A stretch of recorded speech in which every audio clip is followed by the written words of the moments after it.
around just exactly what can be done to bring efficiency to, well, some of the bits and pieces that make up this value chain. The CS for Industrialization, Aidan Mohammed, having made the keynote speech. Of course, the guest of honor had been President Uhuru Kenyatta, who did not attend but rather sent the CS for Treasury, Henry Rotich, to represent him. Part of that conversation, of course, was that county governments and indeed the national government need to work together to open public-private partnerships to be able to fund some of the challenge, indeed some of the initiatives that are going to be addressed. Take a look. Anybody who is planning to put up an industrial park that attracts industries on a piece of land that is more than 100 acres get exemption of custom duties and other taxes. That is, relating to costs that are incurred in development of that industrial park.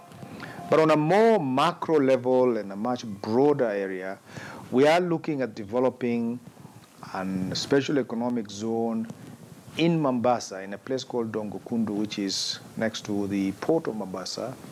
We're also looking at Naivasha as a possible future industrial city of this country that is much more closer to the power base of the geothermal, that would have link through the rail between Nairobi and Naivasha, and also looking at different special economic zone opportunities right across the country.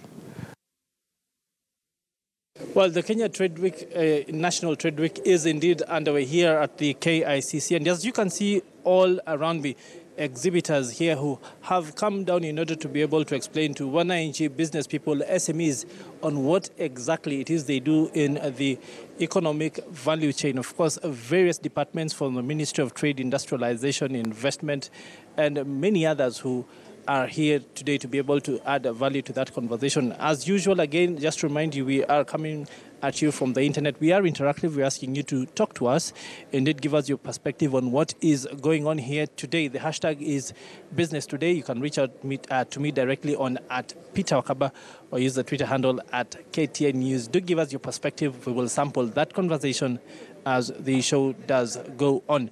Now, one of the bodies that is indeed exhibiting here today is the Brand Kenya Board. It is, well, a body that is mandated to be able to add value to the conversation around investing and branding Kenya as an investment destination.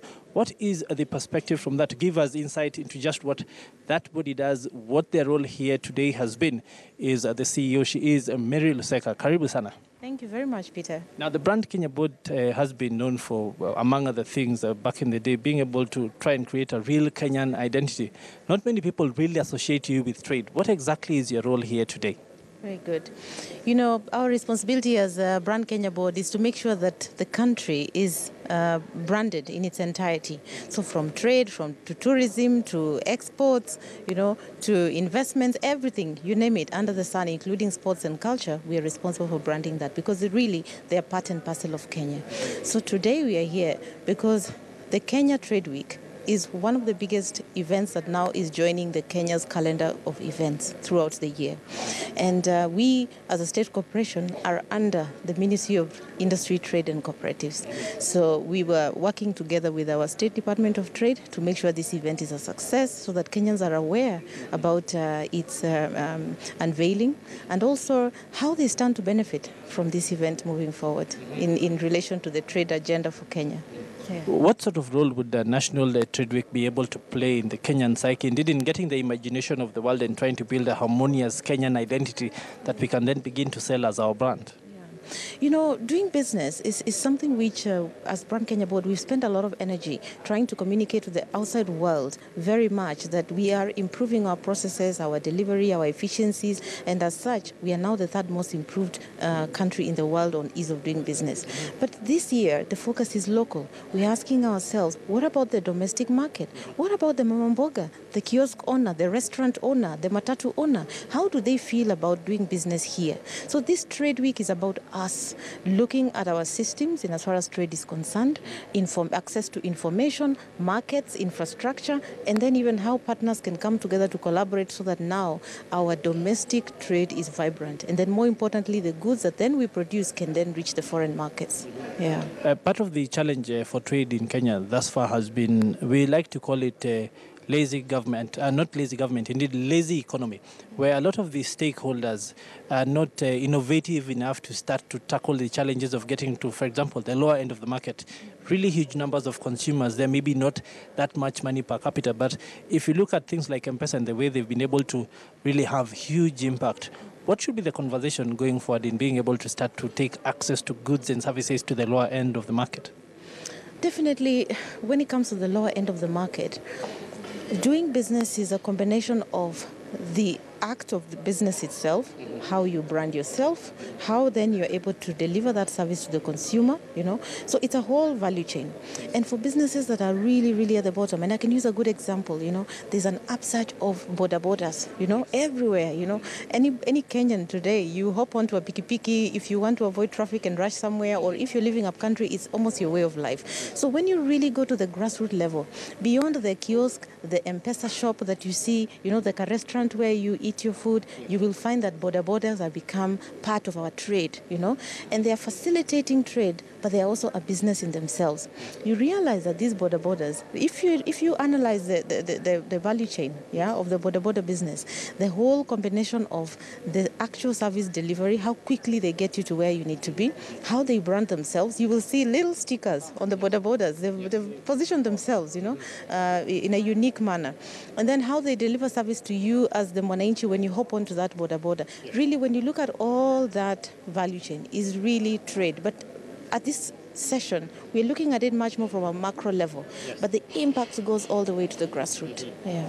Let's talk a bit about public-private partnerships and the fact that of all the initiatives we've talked about today, we've seen the really huge project that was launched in Eldoret just a few days ago.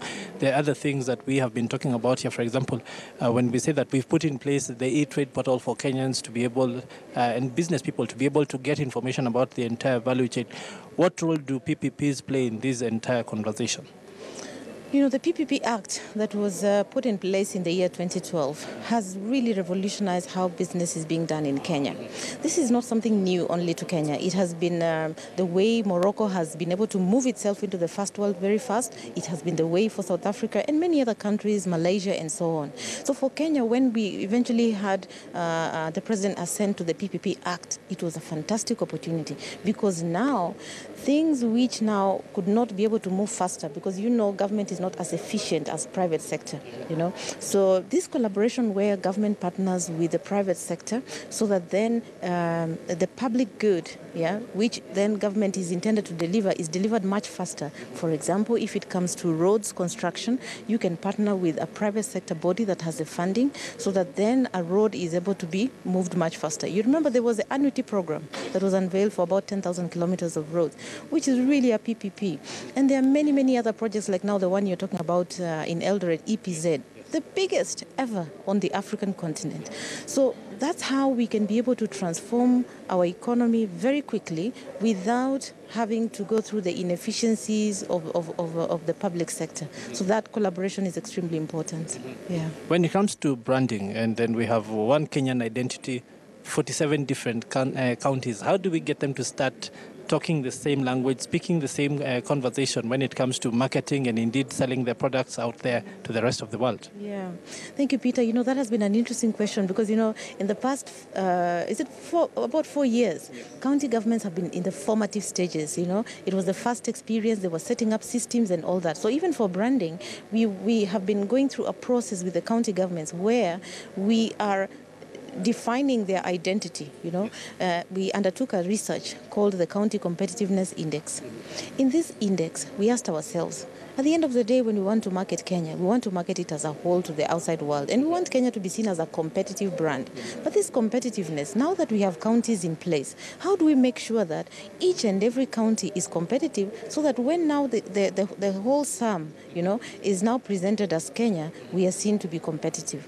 So then we sat down with the Council of Governors and each of the county governments and had a discussion in as far as what are your assets, what are your strengths, where do you want to be? Your vision as a county, what are the challenges you're facing? So we're able to map all that out in 3 pillars: the political pillar, the economic and social, very similar to Vision 2030, but really from a competitiveness perspective. And the results just came out about 2 weeks ago, which now the results of this finding will help us immediately after the election. Once the new county governments are now formed, the new leaders of the county governments are in place, we will then engage them on joint partnerships on how then we brand now these counties. Because now we have done the research, we have all the information, it's now a matter of let's go out and communicate. Yeah. For a lot of those counties, they produce various products, be it tea, we have various products that go out, flowers and that sort of thing.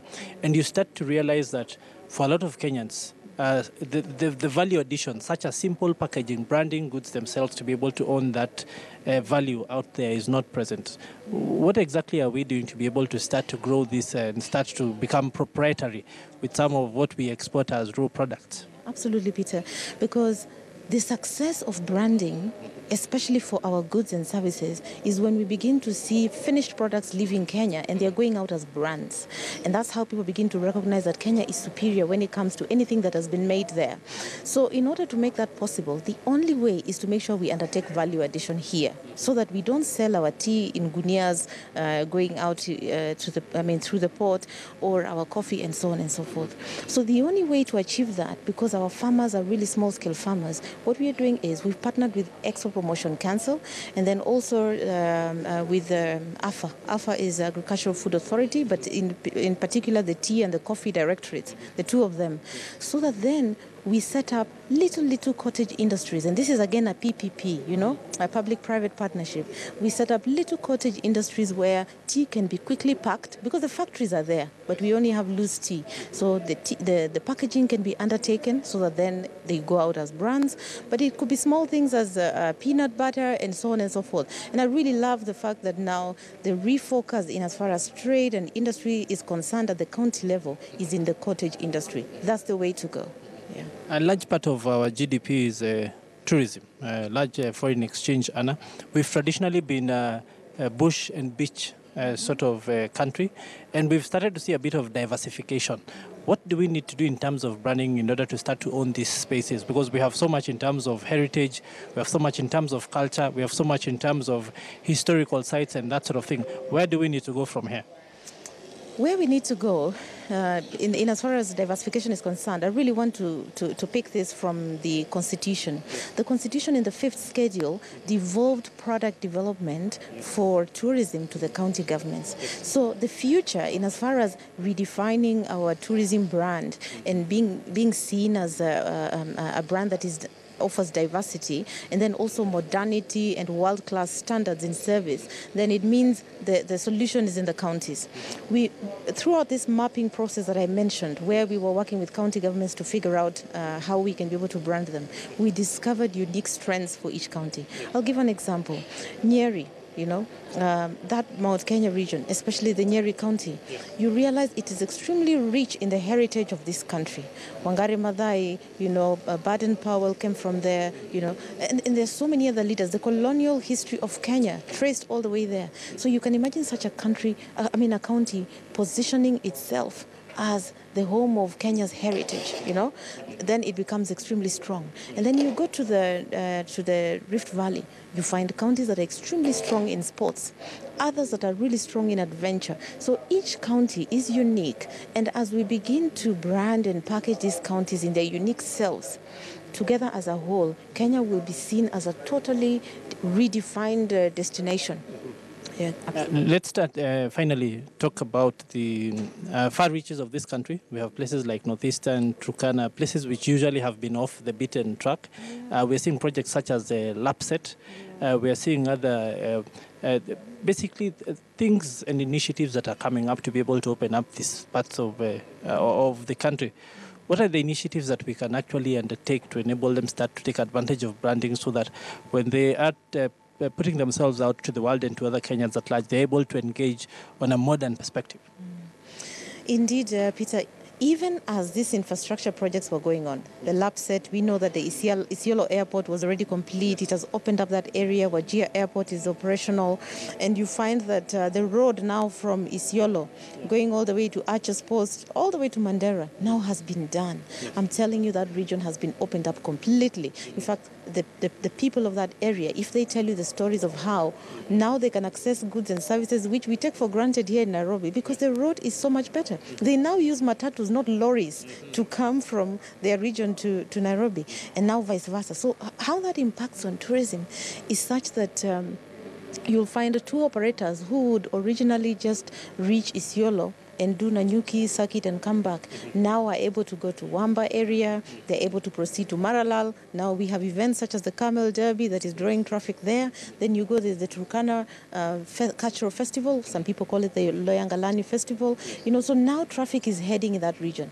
And with the oil exploration in the northern part and water and so many other projects, they have really opened up this area and now attracted investment in better quality accommodation facilities, because tourism is a combination of many factors. Beyond the transport, you need a place to stay that is high quality, you need good service, you need good food, you need security. So all these elements work together, and I think really the future is extremely bright for the Northern Circuit. Yes. Yeah. Indeed, thank you very much, Madam, for taking the time to talk to us. Unfortunately, we have to bring it to a close there, but asante sana for talking to us. Thank you so much, Peter. I really appreciate you. Okay. Indeed, viewers, that is why we want to end that conversation. But just to remind you that we want to take a short break now, but when we come back, we'll still be here at the KICC, of course, the Kenyatta International Convention Center. The conversation around the Kenya National Trade Week continues. We will be talking to a few of the stakeholders here in that conversation with the Export Promotion Council in just a few minutes. So do continue to stay with us here on KTN News. We'll be back in just a couple of minutes. Business Today in